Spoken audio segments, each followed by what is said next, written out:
आजपासून आषाढ महिना सुरू होतोय आणि आषाढ महिना म्हटलं की घरोघरी आखाड हा तळला जातो। तर वेगवेगळ्या भागात वेगवेगळे पदार्थ ह्या आखाड तळण्यासाठी करतात। तर ह्याच तळणापैकी आज आपण करतोय एकदम मस्त अशा खमंग खुसखुशीत कापण्या। गूळ आणि गव्हाच्या पिठापासून आपण ह्या कापण्या तयार करणार आहोत। तर बऱ्याचदा काय होतं, ह्या कापण्या तळल्यानंतर एकतर खूप वातड होतात किंवा मग अगदीच कडक होतात। तर वातड किंवा कडक न होता एकदम परफेक्ट अशा खुसखुशीत कापण्या करण्यासाठी साहित्याचं अचूक प्रमाण आणि काही बारीक सारीक टिप्स आजच्या ह्या व्हिडिओमध्ये मी सांगणार आहे, जेणेकरून कापण्या एकदम परफेक्ट होतील। तेव्हा व्हिडिओ कुठेही स्किप न करता शेवटपर्यंत नक्की बघा। तर चला व्हिडिओला सुरुवात करूया। तर कापण्या तयार करण्यासाठी सगळ्यात अगोदर इथे आपण गुळाचं पाणी तयार करून घेणार आहोत। तर त्यासाठी इथे मी हा 1 कप बारीक चिरलेला गूळ घेतलेला आहे।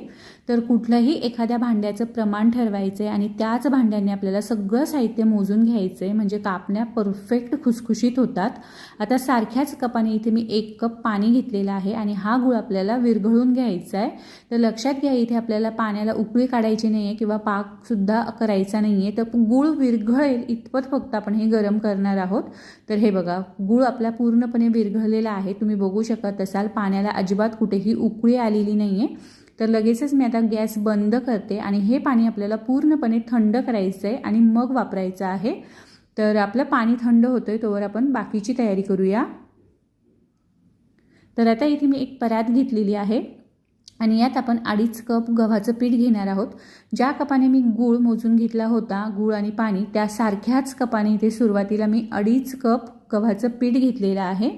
त्यानंतर इथे आपल्याला पाव कप रवा वापरायचा आहे। जाड बारीक कुठलाही रवा तुम्ही यासाठी वापरू शकता। आणि पाव कपापेक्षा थोडंसं कमी इथे मी बेसन पीठ घेतलेलं आहे। आणि इथे मी आता घेतलेली आहे 1 चमचा बडीशेप आणि 4 ते 5 वेलच्या मी एकत्रितपणे अशा जाडसर कुटून घेतल्या होत्या खलबत्त्यामध्ये, त्याची ही पूड आहे। थोडंसं जाडसर कुटायचं आहे म्हणजे दाताखाली आल्यानंतर ना छान लागतात। आणि त्यानंतर अगदी पाव चमच्यापेक्षाही कमी थोडंसं मीठ टाकून घेतलेलं आहे। आणि आता सगळं साहित्य आपण कोरडंच एकजीव करून घेणार आहोत। तर हे बघा, व्यवस्थित असे हे मी मिक्स करून घेतलेलं आहे। आता आपण याच्यात मोहन टाकून घेणार आहोत। तर इथे मी 4 चमचे कडकडीत तुपाचं मोहन करून घेतलेलं आहे। व्हिडिओत दाखवलेल्या चमच्याने मी 4 चमचे तूप घेतलं होतं आणि व्यवस्थित असं कडकडीत गरम करायचं आहे। तुपाऐवजी इथे तुम्ही तेलाचा सुद्धा वापर करू शकता। तूप किंवा तेल टाकल्यानंतर हे जे मोहन आहे ना, हे संपूर्ण पिठाला व्यवस्थित चोळून घ्यायचे। तर तूप खूप गरम आहे, त्यामुळे सुरुवातीला थोडंसं काळजीपूर्वक मिक्स करायचं आहे। इथे तुम्ही चमच्याचा सुद्धा वापर करू शकता। सुरुवातीला चमच्याने थोडंसं मिक्स करून घ्यायचं आहे आणि नंतर हाताने चुरून घेऊ शकता। तर हे बघा, हाताने चुरत सर्व तूप मी पिठाला व्यवस्थित असं चोळून घेतलेलं आहे। पिठाची हलकीशी मूठ जमते, म्हणजेच आपण जे मोहन टाकलंय ना ते एकदम परफेक्ट झालेलं आहे। आणि इकडे आपलं गुळाचं जे पाणी होतं ना, ते पाणीसुद्धा आता पूर्णपणे थंड झालेलं आहे। तर आता हे पाणी मी थोडं थोडं करून गाळून यात टाकणार आहे, जेणेकरून गुळात काही कचरा असेल ना तो सुद्धा निघून जाईल। तर सगळंच पाणी एकदम न टाकता आपण बॅचेसमध्ये टाकणार आहोत, कारण प्रत्येक जे पीठ असतं किंवा रवा असतो त्याची पाणी ॲब्झॉर्ब करण्याची जी क्षमता असते ना ती थोडीफार कमी जास्त असते। त्यामुळे सगळंच पाणी एकदम न टाकता थोडं थोडं करून आपण पाणी टाकणार आहोत। तर सुरुवातीला जे पाणी टाकलं होतं त्यात मी व्यवस्थित असं हे मळून घेतलेलं आहे आणि राहिलेलं जे पाणी आहे ना ते सुद्धा आता मी यात गाळून घेते। तर हे बघा, सगळं गुळाचं पाणी आता इथे मी गाळून घेतलेलं आहे। आता आपण हे परत एकदा व्यवस्थित मळून घेऊया। तर हे जे पीठ आहे ना, हे मला थोडंसं सैलसर वाटतंय, म्हणजे पाणी थोडं जास्त होईल असं वाटतंय। तर त्यासाठी इथे मी पाव कप आणखी गव्हाचं पीठ ॲड केलेलं आहे। तर सुरुवातीला म्हटल्याप्रमाणे प्रत्येक जे गव्हाचं पीठ आहे किंवा रवा आहे त्याची पाणी ॲब्झॉर्ब करण्याची क्षमता जी असते ना ती थोडीफार कमी जास्त असते, त्यामुळे लागत लागत आपल्याला इथे गुळाचं पाणी ॲड करायचं आहे। तर इथे मी टोटल मला 3 कप गव्हाचं पीठ लागलेलं आहे, 1 कप गूळ आणि 1 कप पाण्यासाठी। तर हे बघा, व्यवस्थित असं मौसूद याचं मी पीठ भिजवून घेतलेलं आहे। अगदीच घट्ट नाही किंवा मग खूप सैलसरही नाही, अशा पद्धतीचं हे पीठ आहे, मध्यम स्वरूपाचं पीठ आहे। तर आता आपण यावर झाकण ठेवूया आणि जवळपास एक 10 ते 12 मिनिटासाठी आपल्याला हे पीठ मुरण्यासाठी ठेवायचं आहे, जेणेकरून यातला जो रवा आहे ना तो फुलेल। तर हे बघा, जवळपास इथे 10 ते 12 मिनिट झालेले आहे। 10 ते 12 मिनिटानंतर हे पीठ आपण परत एकदा व्यवस्थित असं मळून घेणार आहोत। छान सॉफ्ट पीठ झालेलं आहे। तर परत एकदा मी हे व्यवस्थित मळून घेते आणि याचे आपल्याला एकसारखे आकाराचे उंडे तयार करून घ्यायचे। तर आपण रोजच्या चपात्यांना जसे उंडे करतो ना त्यापेक्षा थोडेसे मोठे आकाराने आपल्याला उंडे करायचे, जेणेकरून आपल्याला याच्या ज्या चपात्या आहे ना त्या रोजच्या चपात्यांपेक्षा थोड्याशा जाडसर लाटायच्या आहे, म्हणून थोडे थोडे मोठे उंडे करून घेते।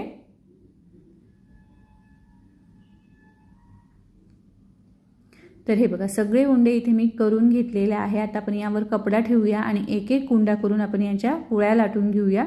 तर तयार उंड्यापैकी इथे मी एक उंडा घेतलेला आहे। हा उंडा आपल्याला पीठ किंवा मग तेल न लावताच लाटायचा आहे। तुम्हाला वाटलं गरज वाटली तर थोडंसं तुम्ही तेलाचा हात लावू शकता, पण शक्यतो पीठ वापरू नका। पीठ जर वापरलं ना मग आपल्या ज्या कापण्या आहेत ना त्या खूप जास्त तेल पितात। तर आलटून पालटून आपण थोडासा जाडसर असं याची पोळी लाटून घेणार आहोत, एकदम पातळ लाटायची नाहीये। तर हे बघा साधारण इतक्या जाडीची ही पोळी मी लाटून घेतलेली आहे। आता यावर आपण खसखस टाकून घेणार आहोत। तर थोडी थोडी खसखस मी सगळीकडे पसरवून घेतलेली आहे आणि आपण आता यावर लाटणं फिरवून घेणार आहोत, जेणेकरून ही खसखस आहे ना ती पोळीमध्ये व्यवस्थित रुतल्या जाते आणि तळताना खूप जास्त तेलात सुटत नाही। तर अगदी हलक्या हाताने मी यावर लाटणं फिरवून घेतलेलं आहे आणि पोळीच्या दुसऱ्या बाजूने सुद्धा आपल्याला अशाच पद्धतीने खसखस पेरून त्यावर सुद्धा लाटणं फिरवून घ्यायचं आहे, म्हणजे दोघी बाजूने आपल्याला खसखस लावायची आहे। तर हे बघा पोळी मी इथे पलटवून घेतलेली आहे आणि दुसऱ्या बाजूने सुद्धा अशा पद्धतीने खसखस पेरून लाटणं फिरवून घेतलेलं आहे। तर आता आपली ही पोळी तयार आहे। साधारण इतक्या जाडीची मी ही पोळी ठेवलेली आहे, तुम्ही बघू शकत असाल। तर आता आपण याच्या कापण्या कट करून घेणार आहोत। तर इथे मी डायमंड शेपमध्येच याच्या कापण्या कट करते। तुम्हाला हवं असेल तर तुम्ही तुमच्या आवडत्या आकारात सुद्धा याच्या कापण्या कट करू शकता, पण पारंपरिक ज्या कापण्या असतात ना त्या डायमंड शेपमध्येच असतात, त्यामुळे इथे मी डायमंड शेपमध्येच ह्या कापण्या कट करून घेतलेल्या आहेत। तर तयार ज्या कापण्या आहेत ना त्या आता आपण एका डिशमध्ये काढून ठेवूया आणि राहिलेल्या जे उंडे आहेत त्याच्या सेम पद्धतीने पोळ्या लाटून खसखस पेरून कापण्या कट करून घेऊया। तुम्हाला हवं असेल तर तुम्ही एका साईडला कापण्या लाटू शकता आणि दुसऱ्या साईडला लगेचच तळायला घेऊ शकता। तर इथे मी सुद्धा 2 उंड्यांच्या कापण्या लाटून घेतलेल्या आहे आणि दुसऱ्या साईडला लगेचच तेल सुद्धा गरम करायला ठेवलेलं आहे, जेणेकरून एका साईडला कापण्या लाटल्याही जातील आणि लगेच त्यासोबत तळल्याही जातील, जेणेकरून आपला वेळ वाचेल। तर कापण्या तळण्यासाठी इथे ना आपल्याला मध्यम स्वरूपाचं तेल गरम करायचं आहे, म्हणजे मीडियम गरम करायचं आहे, खूप कडकडीत किंवा मग अगदीच थंड तेल करायचं नाहीये। आणि गॅसची फ्लेम सुद्धा मीडियमच ठेवायची आहे। मीडियम फ्लेमवर मीडियम गरम तेलात आपण ह्या कापण्या तळणार आहोत। गॅसची फ्लेम कमी असेल तर कापण्या वातळ होतात किंवा मग तेल कमी गरम असेल ना तर कापण्या वातळ होतात किंवा मग तेल पितात, आणि खूप जास्त हाय असेल तर मग त्या कडक होतात। त्यामुळे मीडियम गरम तेलात आणि मीडियम फ्लेमवरच आपल्याला ह्या कापण्या मस्त अशा सोनेरी रंगावर येईपर्यंत तळून घ्यायच्या आहेत। तर हे बघा आलटून पालटून मस्त असा सोनेरी रंग येईपर्यंत ह्या कापण्या मी तळून घेतलेल्या आहे। तुम्ही बघू शकत असाल याला किती सुंदर असा हलकासा सोनेरी रंग आलेला आहे। खूप जास्त डार्क रंगावर सुद्धा कापण्या तळायच्या नाहीतर मग त्यानंतर थंड झाल्यावर कडक होतात। तर अशा पद्धतीने परफेक्ट कलर आला की लगेचच आपण ह्या कापण्या काढून घेणार आहोत आणि राहिलेल्या ज्या कापण्या आहे ना त्या सुद्धा सारख्याच पद्धतीने आपल्याला मीडियम गरम तेलात मीडियम फ्लेमवर तळून घ्यायच्या आहेत। तर अशा पद्धतीने आपल्या आषाढ विशेष एकदम मस्त अशा परफेक्ट खमंग खुसखुशीत गूळ आणि गव्हाच्या पिठाच्या कापण्या तयार आहेत। ह्या कापण्या तुम्ही एकदाच करून महिनाभर आरामात स्टोअर करून ठेवू शकता, तेव्हा नक्की ह्या आषाढ महिन्यात ह्या कापण्या नक्की ट्राय करून बघा। कशा झाल्या हे मला कमेंटमध्ये नक्की कळवा। आजचा हा व्हिडिओ तुम्हाला आवडला असेल तर प्लीज लाईक शेअर आणि अशाच नवनवीन रेसिपीजसाठी चॅनलला सबस्क्राईबसुद्धा करा। पुन्हा भेटूया अशाच एका नवीन व्हिडिओसोबत, तोपर्यंत स्वतःची काळजी घ्या। व्हिडिओ बघितल्याबद्दल धन्यवाद।